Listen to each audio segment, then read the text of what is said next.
Bloque 1 de 8. La llamada. Mi esposa vendió nuestra casa de playa mientras yo estaba en el extranjero. Pero se le olvidó un pequeño detalle legal. Me encontraba en una habitación de hotel en Lisboa, cerrando un trato inmobiliario con un grupo de inversores portugueses, cuando sonó mi teléfono. Eran las 10:03 de la mañana, y yo acababa de pedir un café en la terraza del hotel. Al ver el nombre de Clara en la pantalla, no dudé en contestar. Lo que escuché cambió todo. He vendido la casa de la costa y me voy a empezar de nuevo con Sebastián. Lo dijo así, como si estuviera anunciando que cambió de peluquero. Luego soltó una risa corta, casi burlona, como si la noticia le provocara un placer frío. Me quedé en silencio unos segundos. Luego respondí con la misma voz calma que uso cuando los clientes intentan esconderme una cláusula en un contrato. Entiendo. Mi nombre es Leandro Ramírez. Tengo 53 años y llevo más de 25 dedicado a la negociación de propiedades comerciales. He pasado mi vida leyendo contratos palabra por palabra, identificando errores que otros ni siquiera ven. Por desgracia, no había aplicado esa misma precisión a mi matrimonio, hasta que fue casi demasiado tarde. Clara y yo llevábamos 15 años casados. Compramos la casa de la playa en Matalascañas 3 años después de casarnos. Era nuestro refugio. 3 habitaciones, vista directa al mar, y una terraza en madera donde compartimos cientos de atardeceres con vino y risas. Durante años fue nuestro para siempre. O al menos eso creí yo. Clara se dedicaba al diseño de interiores y últimamente pasaba más tiempo con su entrenador personal que conmigo.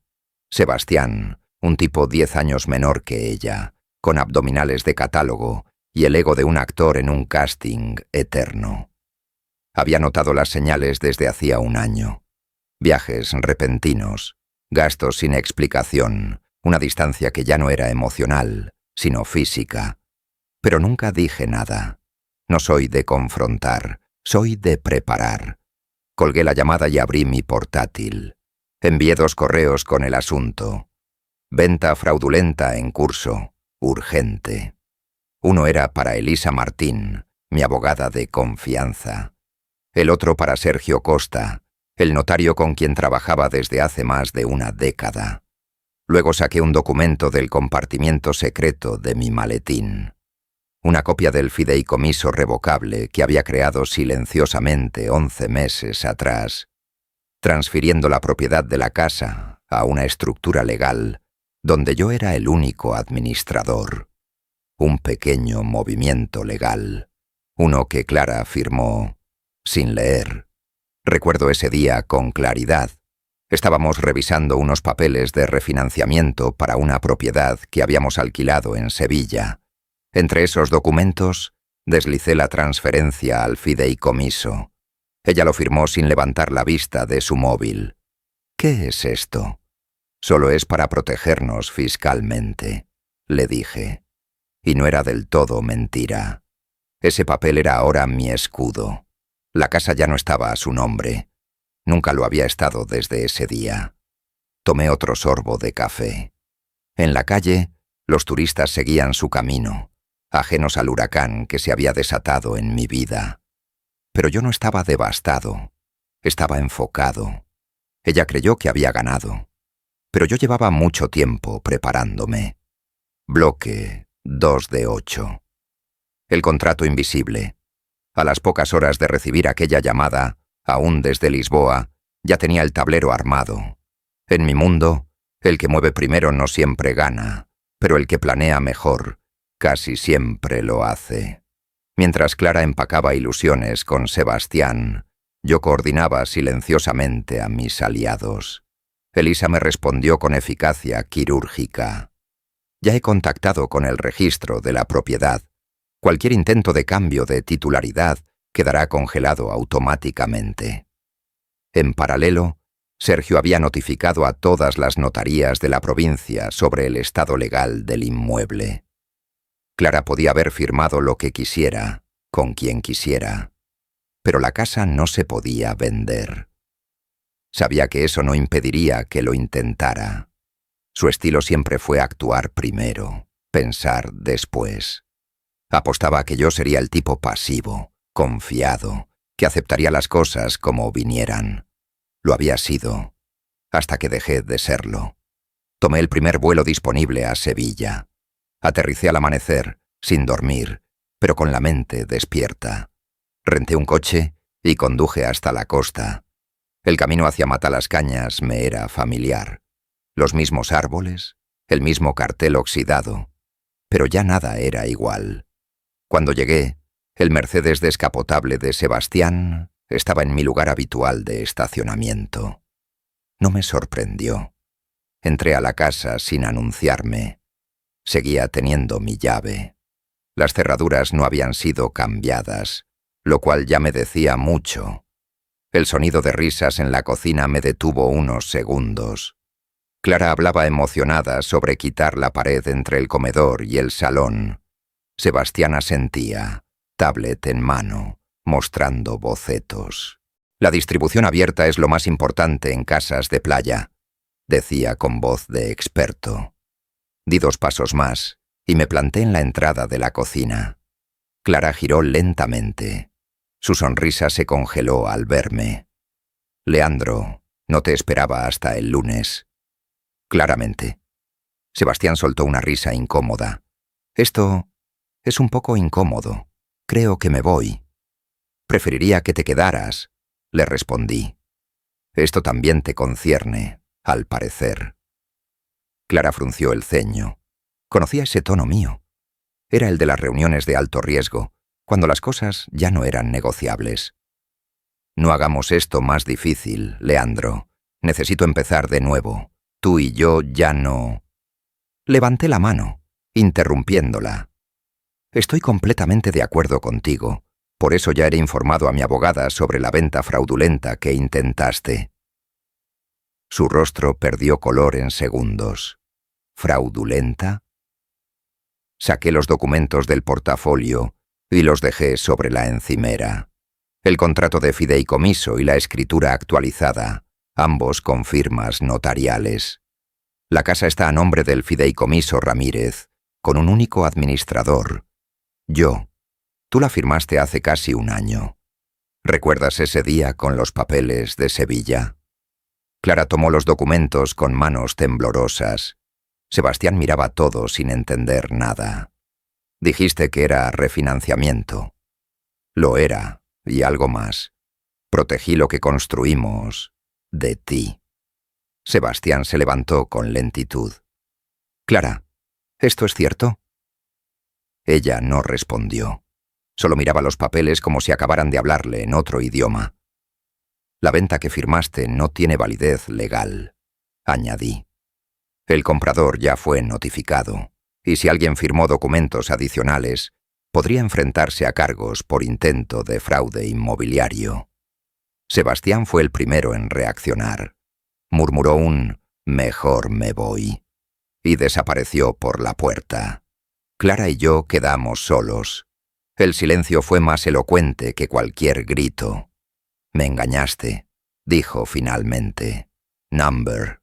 Te protegí de tu propia impulsividad. Tú elegiste no leer lo que firmabas. Podríamos negociar, dividir lo que... Ya hay abogados involucrados, Clara. Esto dejó de ser personal cuando intentaste vender algo que no te pertenece». Me giré para marcharme. Antes de salir, añadí: «Estaré en el hotel esta noche, pero el lunes regreso. Esta casa no se vende, y sigue siendo mía». Cerré la puerta. Escuché el ruido de un vaso rompiéndose detrás de mí. No me volví. El contrato invisible acababa de volverse muy real. Bloque 3 de 8. Las pruebas del engaño. Dormí poco esa noche. El sonido del mar entraba por la ventana del hotel como una canción triste que ya no dolía, solo resonaba.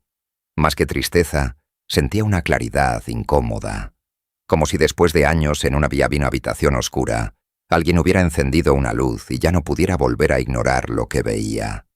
A las 7:30 de la mañana, estaba en la oficina de Elisa, mi abogada. Su eficiencia habitual se combinaba esta vez con un gesto más tenso. No era solo un caso legal, era personal. Ya revisé los registros bancarios compartidos, dijo, entregándome una carpeta. Abrí el primer documento. Había una serie de transferencias pequeñas, constantes, todas con conceptos vagos. Pago de servicios, consultoría creativa, anticipo salud. Nada que llamara la atención a primera vista. Pero sumando las cifras, el resultado era claro. Más de 58.000 euros habían salido en los últimos 8 meses. Y no solo eso, continuó Elisa. Mira esto. Me entregó una copia de un contrato de alquiler comercial en Sanlúcar. 2 nombres figuraban como firmantes: Clara R. y Sebastián L., a nombre de un emprendimiento llamado Vital Fit Boutique. Me quedé mirando el papel como si fuera una broma de mal gusto. ¿Un gimnasio? ¿Una franquicia? Compraron los derechos para abrir una sede, usando una parte del dinero que Clara retiró de la cuenta conjunta. Entonces, esto no fue impulsivo. Ni mucho menos. Estuvieron planificando esto durante meses. Respiré hondo. La traición no era solo emocional, era estratégica. Clara no solo había querido dejarme, había intentado financiar su nueva vida con mis recursos. ¿Tenemos alguna forma de demostrar mala fe o fraude? Elisa asintió. La creación del fideicomiso fue previa a cualquier intento de venta. Eso ya la pone en una posición legalmente débil. Pero hay más. Abrió otra carpeta. Dentro, correos electrónicos entre Clara y un tal Javier Bennett, un agente inmobiliario. Uno de los mensajes decía: si Leandro se entera, diré que fue un error. Pero no creo que revise nada. Él siempre está viajando. Sentí una mezcla de náusea y desprecio. No por el plan, por lo poco que me conocía, por haber creído que yo sería simplemente un obstáculo sin fuerza. ¿Y el comprador? Una sociedad instrumental. Pero ya descubrimos que su propietario real es el hermano de Sebastián. Claro, todo encajaba. Un círculo perfecto de engaño. Querían vender la casa a precio bajo a un tercero, amigo, que luego la revendería al mercado real y se repartirían la diferencia. Una operación clásica de triangulación, solo que mal ejecutada. ¿Qué opciones tenemos?, pregunté. Podemos congelar sus cuentas, iniciar un reclamo por fraude y negociar un acuerdo, o bien proceder con una denuncia penal directa. Me quedé en silencio. No quería venganza, quería límites, consecuencias. Quería que entendiera que destruir una historia no salía gratis.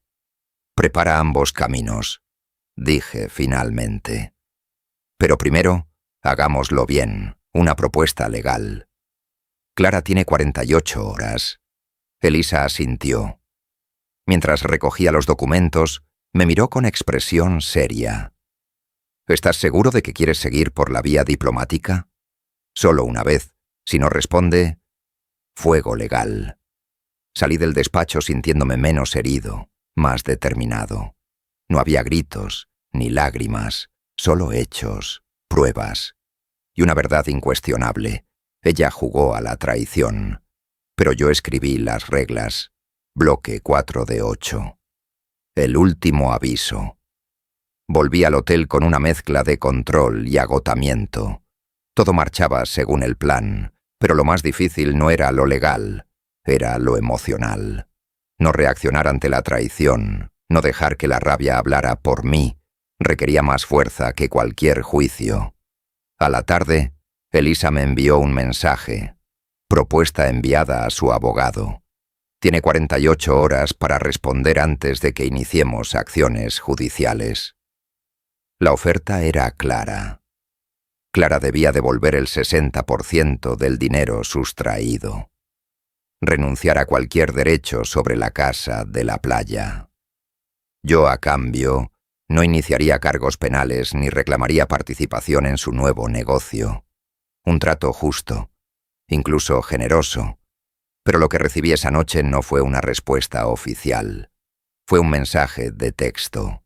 Declara: tu truquito legal no funcionará. La casa fue parte del matrimonio y tengo derecho. Nos vemos en los tribunales. Fruncí el ceño. No era su estilo. Al menos, no antes. Pero ahora, claramente estaba recibiendo malos consejos. Le reenvié el mensaje a Elisa. Su respuesta fue inmediata. Entonces, seguimos. Preparando la denuncia penal, pasé el resto del domingo releyendo contratos, estados bancarios y todo lo que pudiera necesitarse. Cuanto más leía, más comprendía que no se trataba solo de recuperar lo mío. Era un acto de respeto propio. El lunes temprano, firmamos la solicitud de divorcio y la medida cautelar de urgencia para congelar cualquier intento de venta o transferencia de bienes. Antes del mediodía, ya estaba oficialmente presentada en el juzgado. Luego pasé por el banco. Julián, el gerente de la sucursal, me conocía desde mis días en consultoría. ¿Qué puedo hacer por ti, Leandro? Separar cuentas, bloquear pagos automáticos y proteger lo que queda. Revisamos juntos todas las transacciones. Entre ellas, una me llamó la atención. ¿Qué es esto de 320 euros mensuales a Body Elite Training? Un gimnasio boutique en Sanlúcar, pagos recurrentes desde hace 1 año y medio. Asentí. Sebastián, por supuesto. Clara había estado financiando su aventura desde mucho antes de lo que yo pensaba. Cancélalo. Y cualquier otro pago excepto servicios básicos. A la salida del banco ya tenía todo separado. Tarjetas, cuentas, propiedades.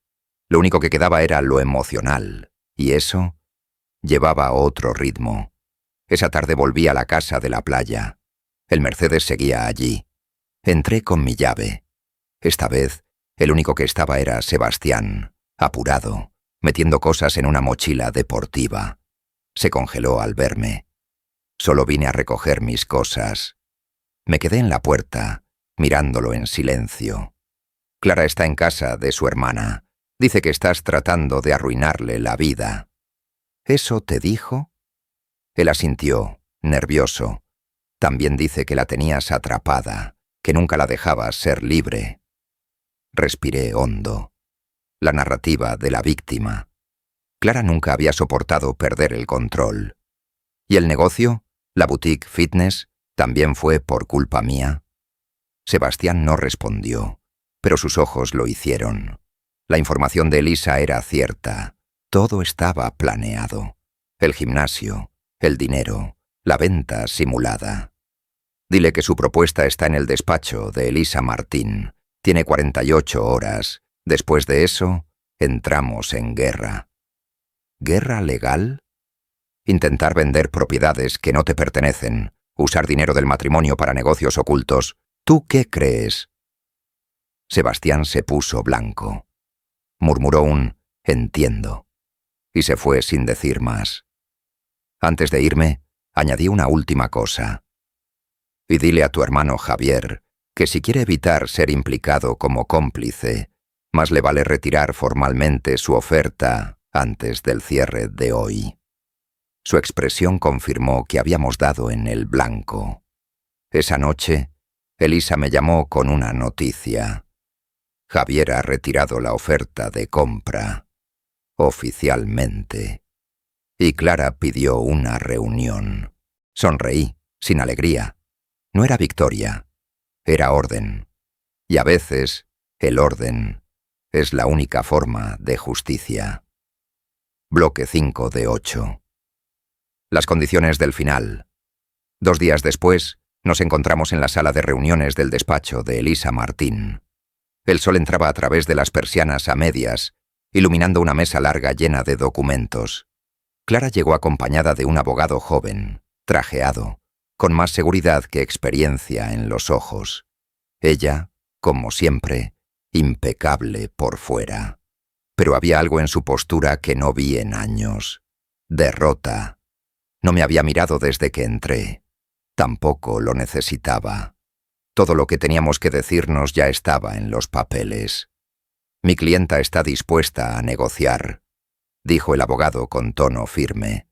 Pero consideramos que el fideicomiso fue un engaño y que Clara tiene derecho a una parte del valor de la propiedad. Elisa no se inmutó.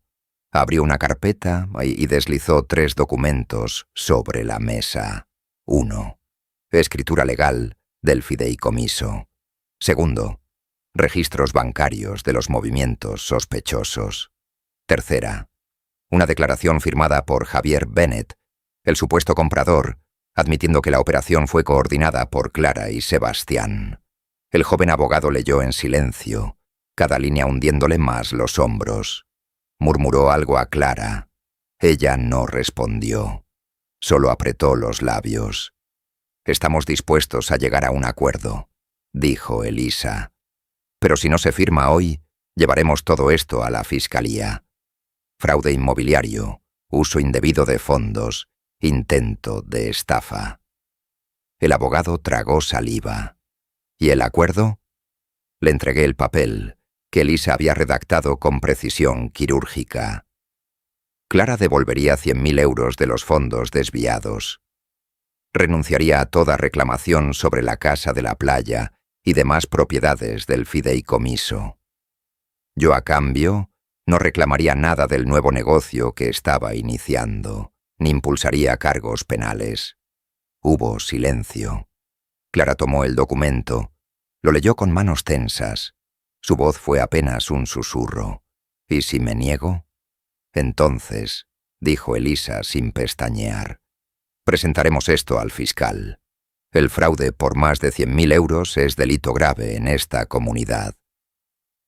El abogado de Clara le puso una mano en el brazo. Se levantaron, salieron de la sala sin decir palabra. 17 minutos después, regresaron. Clara seguía sin mirarme. Aceptamos los términos. No sonreí.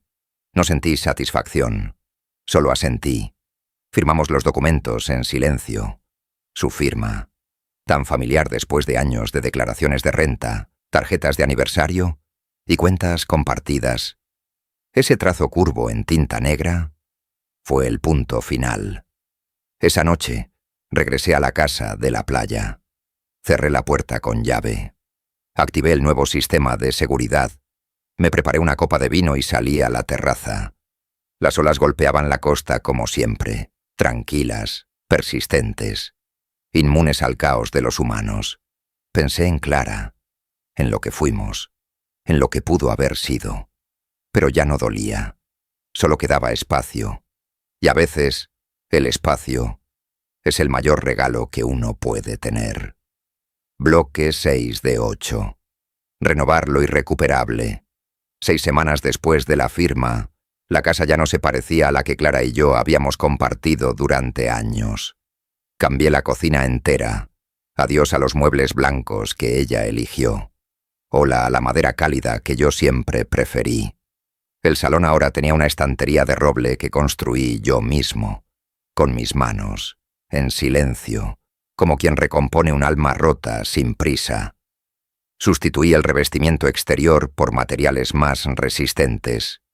Instalé nuevas ventanas con protección contra huracanes. No era solo una mejora práctica, era simbólica. Cada tornillo, cada capa de pintura era una declaración. Aquí empiezo yo. Por dentro también estaba cambiando. Dormía mejor, comía mejor. Escuchaba jazz por las mañanas y el mar por las noches. No tenía que compartir mi espacio ni justificar mis rutinas. Era paz. Una paz rara, sin euforia, sin vacío. Un día me llamó Mónica, mi antigua agente de títulos de propiedad. Solo quería saber cómo va la casa de la playa. Mejor cada día. Se rió y después dijo: «En realidad te llamo porque encontré otra propiedad que quizás te interese. Un pequeño edificio comercial en el centro de Huelva. Estructura similar al fideicomiso. Inversión segura». Le pedí que me enviara los detalles. Ya no tenía que pedir permiso para nada. Una tarde, mientras barría la terraza, una vecina que no veía desde hacía años se asomó desde el jardín colindante. ¿Y Clara?, preguntó sin malicia. Se fue, respondí. Lo siento. No lo sientas, la casa quedó, y yo también. Me miró con curiosidad y sonrió con simpatía. Luego volvió a sus plantas, y yo a mis pensamientos. Había oído por terceros que Clara y Sebastián finalmente abrieron su gimnasio, aunque más pequeño de lo que habían soñado. Al parecer, la clientela no era constante. Las fotos en Instagram parecían forzadas. Frases como «renacer desde el dolor» o «tu verdadero yo nace en la tormenta» llenaban sus historias. No sentí satisfacción, tampoco pena, simplemente indiferencia. Y esa indiferencia era libertad. Habíamos compartido una vida, pero cada uno eligió su final, y yo había escrito el mío con tiempo, sin rabia, con leyes, no con gritos. Un sábado por la noche, encendí una vela, me serví una copa de bourbon y me senté a ver el atardecer. Las nubes reflejaban tonos naranja y malva. El mar seguía ahí, como siempre, como nunca. El teléfono sonó. «Óscar, mi hermano». «¿Y ahora qué harás?», preguntó. «Seguir, invertir, dormir con la ventana abierta». «Eso suena a libertad». Lo es. Y lo era. Porque a veces, después de perderlo todo, uno no empieza de cero. Empieza limpio. Bloque 7 de 8. La última conversación. 3 meses después de firmar el acuerdo, pensé que no volvería a verla. Pero el destino, siempre amante del cierre perfecto, tenía otros planes. Era miércoles. Salía del banco, donde acababa de cerrar la compra del edificio en Huelva, cuando la vi cruzando la calle. Clara, sin maquillaje excesivo, sin el brillo artificial de las redes. Solo ella, caminando con una carpeta bajo el brazo y el ceño fruncido. Nuestros ojos se cruzaron por accidente. Dudó. Luego se acercó. «Leandro». «Clara». Silencio. Como si el mundo se hubiese silenciado a propósito. «No pensaba encontrarte. Y sin embargo aquí estamos». Miró alrededor, incómoda. «¿Puedo invitarte un café? Solo para hablar». Acepté. No por nostalgia, por cierre. Nos sentamos en una cafetería sencilla. Ella pidió té. Yo, lo de siempre, café negro. Solo quería decirte que siento cómo se dieron las cosas. Empezó, sin rodeos. No respondí. No era mi intención que termináramos así, pero me sentía invisible, atrapada. Quería algo diferente. Y lo hiciste a tu manera. Sé que no estuve bien. Y sí, Sebastián fue un error. Uno grande. Asentí, sin añadir nada. No para castigarla con silencio, sino porque nada de eso cambiaba ya el resultado. Supongo que pensé que no harías nada, que lo dejarías pasar. Muchos lo pensaron. Pero no lo hiciste. La miré por fin, directo a los ojos. «No», dije, y no por orgullo, por respeto, a mí, a lo que construí. Ella bajó la vista. Sus dedos jugaban con la servilleta. «¿Y estás bien ahora?» «Sí. Renové la casa, compré una propiedad. Duermo en paz. Yo aún estoy intentando que el negocio funcione. Te deseo suerte». Me sorprendió decirlo y sentirlo. Se hizo otro silencio. Esta vez más liviano, más necesario. «Nunca te conocí del todo, ¿verdad?», murmuró. «Tú no leíste los contratos, yo no leí las señales. Estábamos empatados». Una media sonrisa apareció en su rostro. «Gracias por venir. Gracias por invitar». Nos despedimos sin abrazos, sin lágrimas. Solo una mirada final, como quien cierra una puerta sin necesidad de ruido. Salí a la calle. El aire olía a pan recién horneado. No miré atrás. No hacía falta. Lo que no se dijo también puede cerrar capítulos. Bloque 8 de 8. Lo que queda en pie. 6 meses después del divorcio, La casa de la playa ya no guardaba rastros de lo que fue. Cada espacio había sido renovado, no solo con materiales nuevos, sino con significado. La cocina ya no olía a vino blanco y recetas que nunca salían bien. Ahora olía a café recién hecho y madera barnizada. La terraza, antes llena de cojines de diseño que no se podían tocar, tenía ahora una hamaca sencilla donde pasaba horas leyendo. El salón tenía una chimenea de bioetanol y libros viejos que había rescatado del trastero de mis padres. Ya no se trataba de borrar el pasado, se trataba de reconstruirme sobre él. Una tarde recibí un mensaje de Mónica, mi agente de confianza. La operación de Huelva está cerrada, todo legalmente protegido, buen movimiento. Respondí con un simple, gracias, seguimos. Invertir, mejorar, avanzar. No como forma de venganza, como forma de existir. A veces llegaban noticias sueltas. Un conocido del sector me contó que el gimnasio de Clara y Sebastián había tenido que reducir personal. Otro, que ahora ella vivía en un pequeño piso cerca del centro, sola. No me alegró, no me entristeció. Solo confirmé lo que ya sabía. Las decisiones tienen precio. Y el mío había sido alto, pero justo. Una mañana me levanté antes del amanecer. Preparé café, abrí las ventanas y salí descalzo a la terraza. El cielo aún no era del todo claro. Las gaviotas daban vueltas en silencio. El mar, como siempre, presente y eterno. Me senté en la hamaca, taza en mano, y respiré hondo. Pensé en todo lo que perdí, en todo lo que recuperé, en lo que nunca debí ceder, mi calma, mi dignidad, mi nombre en una escritura. La historia no acabó con castigos, no hubo cárcel, ni escándalo. Solo verdad, papeles firmados y decisiones asumidas.